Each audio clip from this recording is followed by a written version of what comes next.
In a quiet village, nestled between hills, lived a husband and wife, Ekene and Amaka, who had been married for years. Their love for each other was deep, but their hearts were heavy with sorrow, for they were barren.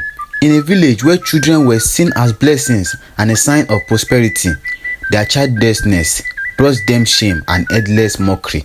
The villagers whispered behind their backs, calling them cursed and unworthy.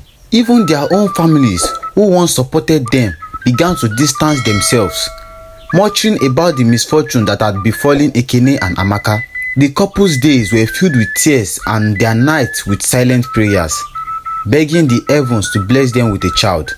One fateful day, Amaka went to the market as she usually did. Her eyes were downcast, her mind burdened with the cruel words she had heard that morning.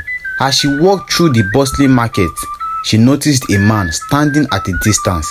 He was a pastor known for his visions and spiritual insights. He approached her with a kind smile and said, "My sister, the Lord has revealed something to me about you." Startled, Amaka looked up and the pastor continued, "You will give birth to a child, but you must be patient and trust in God's timing."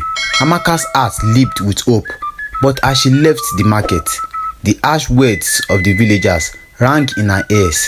The waiting seemed unbearable, and the pressure from those around her grew with each passing day.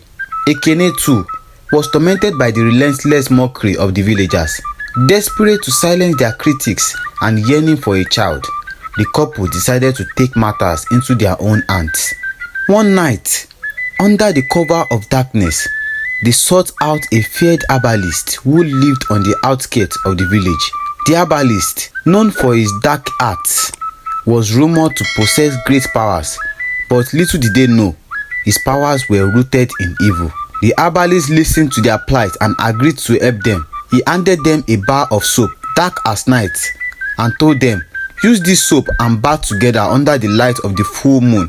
Then you must lie together as husband and wife. You will be blessed with a child. But remember, this gift comes with a price." Blinded by their desperation, Ekene and Amaka obeyed without question.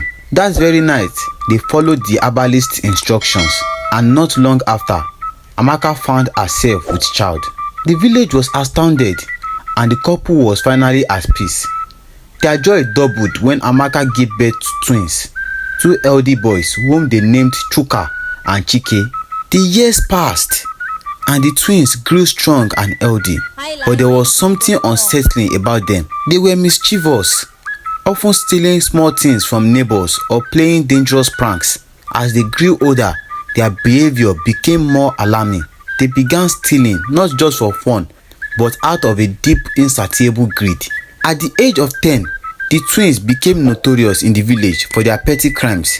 But the villagers, perhaps out of fear or pity for Ekene and Amaka, turned a blind eye. However, as the twins reached adulthood, their crimes escalated. One dark night, Chuka and Chike set their sights on a wealthy and influential chief, Chief Inanna, who was known for his strictness and power.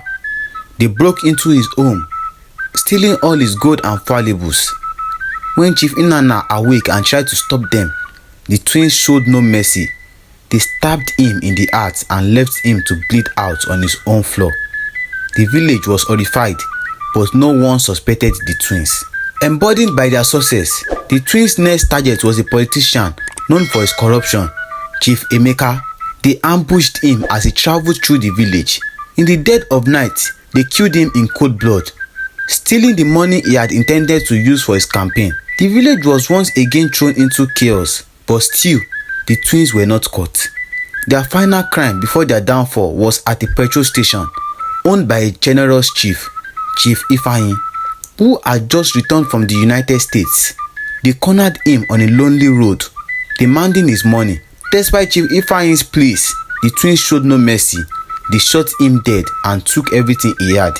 But this time, their crime did not go unnoticed. The police, who had been investigating the string of murders, were closing in. Chuka and Chike were caught red-handed and arrested.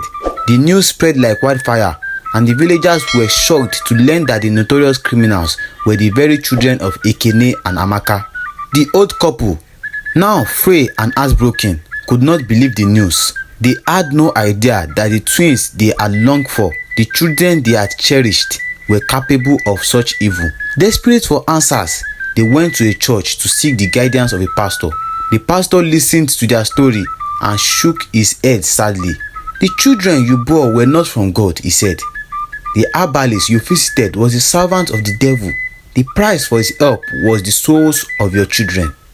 They were born under the shadow of evil, and their fate was sealed from the moment they were conceived." The realization hit Ekene and Amaka like a thunderbolt. Their impatience, their desperation had led them down a dark path, and now they were paying the ultimate price. Their sons, the twins they had longed for, were lost to them forever. In the end, Chuka and Chike were sentenced to death for their crimes. Ekene and Amaka, broken and filled with regrets, lived out the rest of their days in sorrow.